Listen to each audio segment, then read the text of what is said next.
Nasa iba naman kami. Papuntang Benitez.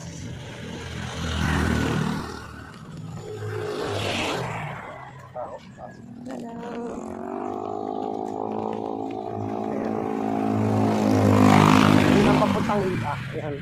Ito ang tinatawag na papuntang Paho. Ayan, Paho. Ayan.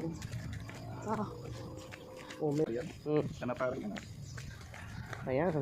Pag nayari yan, maganda. Diba? Ayan o. Ang laking palasyo yung ginagawa dito. Ayan. Guys, ito yung tinatawag na ilog ng Paho. Ayan o. Ayan, masarap maglaba dyan. Nung araw, diyan kami naglalaba. Kasama ko ng nanay ko. Naglalaba sa Paho. Ayan o. Bago na ngayon, guys. Yan ang ilog ng Paho. Pero may tubig. Yan pa yung kabila. Ayan, ang karuktong ng ilog sa Paho. Ayan, ang ganda dito maglaba. Paliguan namin dati yan nung kami maliliit pa. Ayan, ang ganda. Diyan kami noon naliligo. Doon kami naglalaba sa kabila. Ayan.